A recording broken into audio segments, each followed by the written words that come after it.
शरद पूर्णिमा का चांद, जो आज पूरी तरह गोल और पीला है, सीधी रोशनी हवेली के टूटे फूटे गुंबद पर डाल रहा है। हवेली के चारों ओर सघन जंगल है और हवा में अजीब सी कदमों की गंध है। मीरा, ये जगह सचमुच किसी कहानी की किताब से निकली हुई लगती है। 18वीं सदी की वास्तुकला, लेकिन रख रखाव शून्य। हमारी रिसर्च के लिए इससे बेहतर जगह नहीं हो सकती।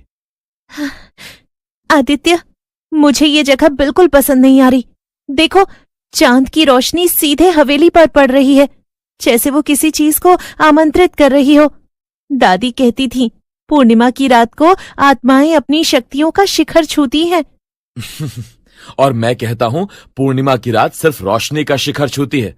तुम भूतों की कहानियां छोड़ो और हवेली के ऐतिहासिक महत्व पर ध्यान दो। ये चांदमुखी हवेली क्यों कहलाती थी, हमें ये पता लगाना है। तभी गेट के पास बैठी एक टूटी हुई चौकी से जमाल चाचा धीरे से खड़े हुए। उनकी आंखें उदास और नींद से भरी थीं। बाबूजी, रात ठीक नहीं है, आज चांदमुखी जागती है। चाचा, आप डरो मत, हम बस कुछ तस्वीरें लेंगे और कल सुबह तक निकल जाएंगे। हमें बस अंदर जाने दीजिए। बाबूजी, ये हवेली एक कब्रिस्तान है, इसे घर मत समझो। आज से 100 साल पहले चांदमुखी नाम की एक बेहद खूबसूरत लड़की थी, चांद जैसी। लेकिन जब उसके प्रेमी ने उसे धोखा दिया तो उसने यहीं आत्महत्या कर ली। वो हर पूर्णिमा को अपनी अधूरी सुंदरता को पूरा करने आती है। जो अंदर जाता है वो उसके अधूरे प्रेम का शिकार बन जाता है। आदित्य, चलो वापस चलते हैं। मुझे अंदर की तरफ बहुत ठंड लग रही है, जबकि बाहर मौसम ठीक है। चाचा, धन्यवाद आपकी चेतावनी के लिए, हम ध्यान रखेंगे। मीरा, अगर ये इतना डरावना होता तो चाचा यहीं बैठकर चौकीदारी क्यों करते? चलो प्लीज, 1 घंटे की बात है। रात के 11:30 बज रहे थे। हवेली के अंदर का हॉल विशाल और बदबूदार है। आदित्य, यहाँ की हवा में बहुत तेज गुलाब की खुशबू है, सड़े हुए गुलाबों की। ये कितनी अजीब बात है। गुलाब की खुशबू? शायद यहाँ कभी कोई गुलाब का बाग रहा हो। देखो सामने, ये कितना बड़ा आईना है। हॉल के केंद्र में सीढ़ियों के ठीक सामने एक विशाल गोलाकार दर्पण टिका था। ये दर्पण इतना बड़ा था कि वो पूर्णिमा के चांद जैसा दिखता था। उसका फ्रेम काला पड़ चुका था। उस दर्पण में मत देखो आदित्य, ये पूर्णिमा के चांद को प्रतिबिंबित कर रहा है। ये उसका चांद है। दर्पण की सतह पर इतनी धूल थी कि वो किसी धुंधले चांद जैसा दिख रहा था, जिसमें उनका अपना चेहरा भी स्पष्ट नहीं था। अचानक दर्पण के ठीक नीचे एक धीमी संगीत जैसी वीणा की तार टूटने की आवाज आई। आदित्य! आदित्य ने तेजी से पीछे मुड़कर देखा। फर्श पर कोई नहीं था, लेकिन जब उसने फिर से दर्पण की ओर देखा तो दर्पण पर जमी धूल हवा में धीरे धीरे उड़ गई, जैसे किसी अदृश्य हाथ ने उस दर्पण को साफ कर दिया हो। दर्पण में अब उनका प्रतिबिंब स्पष्ट दिख रहा था, लेकिन उनके प्रतिबिंब के पीछे अंधेरे से निकलकर एक स्त्री दिखाई दिया। ये चांदमुखी थी। उसने न तो कोई आवाज निकाली, न कोई हरकत की। बस उसकी आंखें धीरे से झपकी और उसके होठों पर एक खौफनाक लेकिन मोहक मुस्कान आई। मत देखो, इसे मत देखो आदित्य, ये तुम्हें बुला रही है। आदित्य ने चीखने की कोशिश की, लेकिन उसके गले से आवाज नहीं निकली। वो दर्पण में जमे हुए थे, जहां चांदमुखी उन्हें अपनी ओर खींच रही थी। इतने सालों बाद कोई मेरी सुंदरता को देखने आया है। तुम भी मुझसे प्रेम करोगे, है ना? ये आवाज सीधे आदित्य के दिमाग में गूंजी। वो ना तो बोल पा रहा था, न हिल पा रहा था। आदित्य, क्या हुआ तुम्हें? उसकी तरफ मत देखो, अपनी आंखें बंद करो। मीरा की आवाज ने आदित्य को झकझोर दिया। उसने जोर से अपनी आंखें बंद की और फिर खोली। दर्पण में अभी भी चांदमुखी का चेहरा था, लेकिन अब वो थोड़ा धुंधला हो गया था। मैंने नहीं देखा, लेकिन मैंने महसूस किया उसकी मौजूदगी। वो हवा। आदित्य, ये जगह शापित है, हमें यहां से अभी निकलना चाहिए। वो दोनों भागकर सीढ़ियों की ओर बढ़े। सीढ़ियां ऊपर अंधेरे में खोई हुई थीं, लेकिन इस बार ऊपर से एक हल्की खुशबू आ रही थी। हमें वहीं जाना होगा, उसकी कहानी, उसका अंत वहीं मिलेगा। वो धीरे धीरे सीढ़ियां चढ़े। ऊपर का गलियारा मुख्य हॉल से भी ज्यादा अंधेरा था। वहां कई छोटे छोटे कमरे थे, जिनके दरवाजे आधे खुले थे। कमरे के बीच में एक और, लेकिन छोटा, गोलाकार दर्पण लगा था। और एक चांदमुखी दर्पण, ये सब क्या है?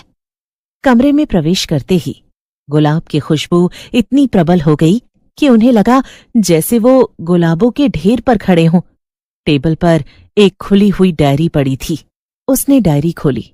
लिखावट सुंदर और सुलेख जैसी थी, लेकिन अंत के पन्ने स्याही के दागों और आंसुओं से भरे थे। आज पूर्णिमा है। मेरे प्रेमी विक्रम ने मुझसे वादा किया है, वो आज रात मुझसे मिलने आएगा। वो कहता है मेरी सुंदरता चांद जैसी है और वो हमेशा मेरी रोशनी में रहना चाहता है। मैं इंतजार कर रही हूं। आदित्य ने अगले पन्ने पलटे। आज फिर पूर्णिमा है। विक्रम नहीं आया। वो हर पूर्णिमा को आएगा, ये वादा करता है, लेकिन कभी नहीं आता। मेरे माता पिता मुझे इस हवेली में बंद रखते हैं। कहते हैं मेरी सुंदरता एक श्राप है जो पुरुषों को पागल कर देती है, लेकिन मैं तो सिर्फ उससे प्यार करती हूं। मुझे अपने चांद का इंतजार है। अगले कुछ पन्ने केवल विक्रम कहाँ हो और मैं अकेली हूं जैसे शब्दों से भरे थे। और फिर अंत में एक पन्ना पूरी तरह से स्याही के दागों से भरा था। आज फिर पूर्णिमा है। विक्रम, तुम धोखेबाज हो। तुमने मुझे सिर्फ खिलौना समझा। मेरी सुंदरता, मेरा प्यार, तुमने सब कुछ रौंद दिया। अब ये हवेली मेरी गवाह बनेगी। मैं अपने प्रेमी के लिए इंतजार करूंगी और हर पूर्णिमा को जो भी पुरुष इस हवेली में आएगा उसे मैं अपना बना लूंगी। डायरी यहीं समाप्त हो गई थी। आदित्य और मीरा ने एक दूसरे को देखा। उनका डर अब एक दुखद सच्चाई में बदल चुका था। चांदमुखी एक हताश प्रेमिका थी जो अब प्रतिशोध लेने वाली आत्मा बन गई थी। उसने आत्महत्या की थी। जमाल चाचा ने कहा था ये सब उसी के धोखे का नतीजा है। तभी कमरे के दूसरे छोर से, जहां एक बड़ी अलमारी थी, एक अजीब सी खड़खड़ाहट की आवाज आई। ये आवाज लकड़ी के अंदर से आ रही थी। अब रात के 12:15 हो चुके थे। खड़खड़ाहट तेज होती गई। ये क्या है? कोई जानवर या कोई और आत्मा? उसने हिम्मत करके अलमारी का दरवाजा धीरे से खोला। अंदर का दृश्य उनके रोंगटे खड़े कर गया। अलमारी खाली थी, लेकिन उसके पिछले हिस्से में, जहां कपड़े टंगे होते थे, वहां पत्थर की दीवार थी और उस दीवार पर काले रंग की स्याही से लिखा था, मुझे यहां बंद किया है चांदमुखी ने। और उसके नीचे एक और छोटी लिखावट थी, तुम धोखेबाज नहीं हो, लेकिन तुम भी। तभी कमरे का तापमान तेजी से गिर गया। गुलाब की खुशबू और तेज हो गई, लेकिन अब उसमें एक कड़वाहट थी।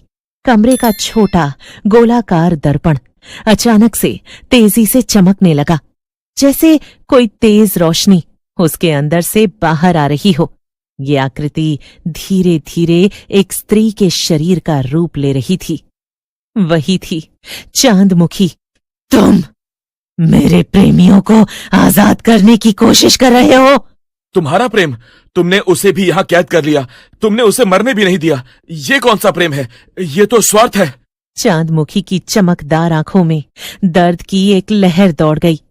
उसकी चीख से कमरे की दीवारें कांप गईं। जैसे ही दर्पण टूटा, चांदमुखी की आकृति तेजी से कमजोर होने लगी। उसकी चमकदार आंखें बुझने लगीं। वो दोनों तेजी से कमरे से बाहर भागे, सीढ़ियों से नीचे मुख्य हॉल में।